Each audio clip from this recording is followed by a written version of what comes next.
The village of Flamierge in Belgium was the kind of place that rarely shows up on maps. A scattering of stone houses and frozen fields in the Ardennes forest. On the morning of January 4th, 1945, it was also the focal point of a German attack during the Battle of the Bulge. Snow lay hard on the ground. Trees were bare and black against a low sky, and American paratroopers from Company B of the 513th Parachute Infantry Regiment dug into shallow foxholes in ruined buildings. Among them was a young staff sergeant named Isadore Siegfried Jachman, a 22-year-old squad leader who moved from position to position, checking his men and waiting for the enemy to appear.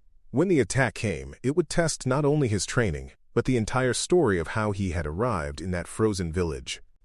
Before we continue, I want to mention the Medal of Honor book series that accompanies this work. These books tell the stories of America's Medal of Honor recipients in a serious, readable, and historically grounded format, with each volume focused on a specific campaign, battle, or part of the war. They are available in color paperback, Kindle ebook, and matching audiobook editions. You can find them at militaryauthor.me. You are listening to Beyond the Call, Medal of Honor Stories, the Monday feature of Dispatch, U.S. Military History Magazine, developed by trackpads.com. In this episode, we follow the life of Staff Sergeant Isadore Izzy Jachman, a Jewish refugee from Berlin who became an American paratrooper and faced the armored spearhead of the regime that had driven his family from their home. His journey takes us from the streets of pre-war Germany to the neighborhoods of Baltimore, through airborne training grounds and into the heart of the Battle of the Bulge. It is a story about identity, responsibility, and what it means to go beyond the call of duty when the lives of others depend on a single choice. Isadore's story begins in Berlin in December 1922. He was born into a Jewish family in a country that was already showing signs of deep political unrest. Over the next decade, the rise of the Nazi regime turned that unrest into an official campaign of exclusion and violence against Jewish citizens. As new laws stripped away rights and public hostility grew, the Jachman family made a decision that would shape all of their lives. They left Germany and started again in the United States. They settled in Baltimore, Maryland, where German became a language of the past, and young Isadore grew up speaking English, attending local schools, and answering to the nickname Izzy. Baltimore offered safety, but news from Europe ensured that the past was never far away. As the 1930s turned into the 1940s, stories reached the family about relatives who remained behind. Several of them, including a number of Isadore's aunts and uncles, were murdered as Nazi persecution hardened into the machinery of the Holocaust. For Izzy, these were not abstract political developments. They were family tragedies with names and faces. He went to Baltimore City College, a public high school with a reputation for strong academics, and like many young Americans, he followed the growing conflict overseas in newspapers and on the radio. When the Japanese attack on Pearl Harbor in December 1941 pulled the United States fully into the war, the struggle he had been watching from afar suddenly became his country's fight as well. In November 1942, at 19 years old, Isadore enlisted in the United States Army. Training transformed him from a civilian into a soldier, with long days of drills, weapons practice, marching, and field exercises that taught him how to work as part of a squad and a platoon. The Army eventually directed him into the Airborne Forces, a relatively new branch built around paratroopers. Airborne infantry were soldiers trained to jump from aircraft by parachute, land behind or near enemy lines, and then fight on foot as light infantry. The training was demanding and dangerous. It involved repeated jumps from towers and mock aircraft doors, learning how to land without breaking bones, and long hours in the field practicing how to regroup quickly after a scattered landing. Isadore earned his parachutist wings and joined Company B of the 513th Parachute Infantry Regiment, part of the 17th Airborne Division. While other airborne divisions made dramatic combat jumps into Normandy and the Netherlands in 1944, the 17th remained in reserve in England for much of that year, training and waiting. The paratroopers spent long weeks refining small unit tactics, conducting night exercises, and rehearsing how to move quickly from airfields to assembly areas. There is a particular strain in waiting for a war that everyone knows is coming. For the men of the 17th, that moment arrived in December 1944, when Germany launched a massive surprise offensive through the Ardennes forest. The Battle of the Bulge, as it came to be known, was an attempt by German forces to split the Allied lines, seize key road junctions, and force a political settlement. Using poor weather to hide their movements, they pushed armored divisions through lightly held American sectors in Belgium and Luxembourg. Thin infantry units were overrun or forced into desperate defensive actions. To halt the advance and plug the gaps, Allied commanders rushed in any available reserve. The 17th Airborne Division, still new to combat, was ordered across the Channel, through France and into Belgium. The paratroopers traveled in open trucks in bitter winter weather, wrapped in blankets and extra clothing, moving along icy roads toward the sound of artillery. By early January 1945, Company B of the 513th was positioned near the village of Flamierge. The terrain there was a mix of small fields, hedgerows and patches of forest, crossed by narrow country roads. The weather was harsh.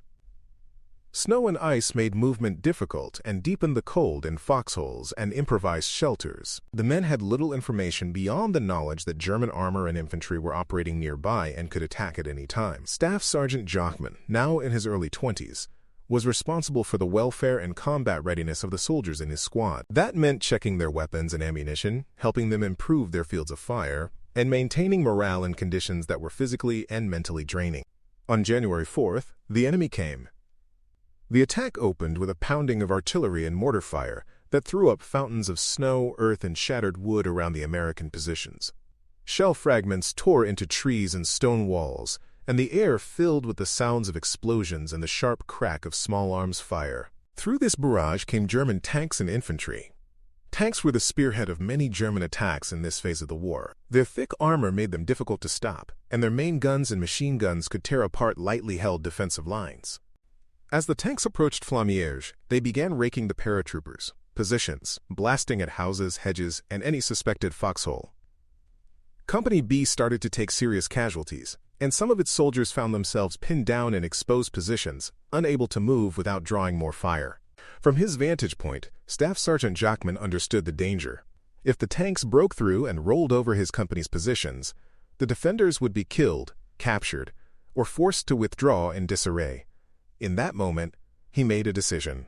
Leaving the limited protection of his cover, he crossed open ground that was being swept by artillery, tank shells, and machine gun fire. Moving through this deadly space, he reached the body of a fallen comrade and picked up a rocket launcher and ammunition. The launcher was a shoulder-fired anti-tank weapon designed to fire rockets capable of penetrating armor at close range. Alone, carrying this weapon, he moved forward again, closing the distance to the enemy tanks. As he advanced, the tanks focused their fire on him, recognizing the threat he posed. Yet he stood and fired, sending rockets toward the lead vehicles. One tank was hit and disabled. Its attack stopped in its tracks. The second tank, seeing what had happened to its companion and facing a determined defender who refused to go to ground, chose to withdraw rather than press the attack. Without their armored spearhead, the German infantry lost momentum, and the assault began to falter. In those few minutes, the action of a single staff sergeant disrupted a coordinated attack that had threatened to crush his company. During this exchange, Jachman was struck by enemy fire and fatally wounded. He fell in the same frozen landscape where he had chosen to make his stand. With the tanks gone, the paratroopers of Company B were able to reorganize their positions and bring more effective fire to bear on the remaining enemy infantry. What might have been a breakthrough became a repelled assault. Later accounts from the unit pointed to Jachman's dash toward the tanks as the turning point that saved the company from destruction. Medics and fellow soldiers carried him away from the immediate fighting, but his wounds were too severe. He died on January 4th, far from Baltimore, and from the relatives whose fate under Nazi rule had marked his youth. His body was eventually brought home and buried in a Jewish cemetery in the Baltimore area, a final return to the community that had given his family refuge. In the years after the war, the Army reviewed countless recommendations for awards that had been submitted during the chaos of combat. Among them was the recommendation for Staff Sergeant Isadore S. Jachman. The official Medal of Honor citation that resulted described how his gallant action disrupted an enemy attack and reflected the highest credit on himself and the parachute infantry he served.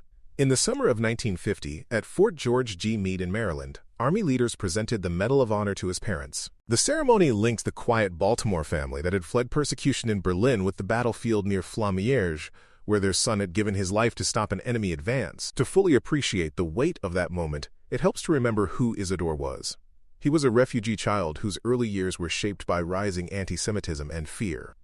He was a Baltimore student who grew up in a city that offered safety but also carried the constant echo of distant family loss. He was a paratrooper who volunteered for one of the war's most demanding branches, accepting the risk of jumping into combat and fighting on the ground. And he was a non-commissioned officer, part of the backbone of the Army, whose daily work centered on preparing and protecting the soldiers under his care. All of those identities met in the snow outside Flamierge when he chose to run toward 2 enemy tanks. His story also broadens our understanding of who fought for the United States in World War II.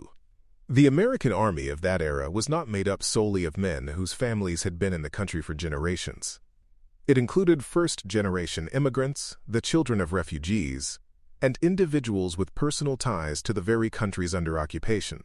For many of them, the war carried a double meaning. It was both a fight for their adopted nation and a confrontation with the forces that had uprooted their families. For a Jewish American like Isadore Jachman, facing German tanks in Belgium was not only a military duty, but also, in a very real sense, they stand against the regime that had murdered his relatives. Today, Staff Sergeant Jachman's name appears on the roll of Medal of Honor recipients, alongside a brief summary of his actions at Flamierge. Behind that summary lies a full life story: a boy born in Berlin, a refugee raised in Baltimore, a paratrooper forged in training, and a leader whose final decision on a frozen morning saved lives at the cost of his own. His example invites us to think about courage not as the absence of fear, but as the choice to act in the face of it, grounded in responsibility for others. It also highlights the vital role of non-commissioned officers, whose closeness to their soldiers often places them at the center of the most dangerous moments. As we remember the Battle of the Bulge and the many units that fought through that brutal winter, the figure of Staff Sergeant Isadore Siegfried Jachman stands out clearly. He did not live to see the Allied victory that followed, but his actions helped make it possible, one small piece in a vast and costly campaign. For students of history, for veterans, and for anyone trying to understand what beyond the call can mean, his story offers a powerful example. A young man whose family fled tyranny returned to Europe in an American uniform, met the tanks of that tyranny head-on, and in doing so protected those he led. That is the legacy carried forward every time his name is spoken and his story is told.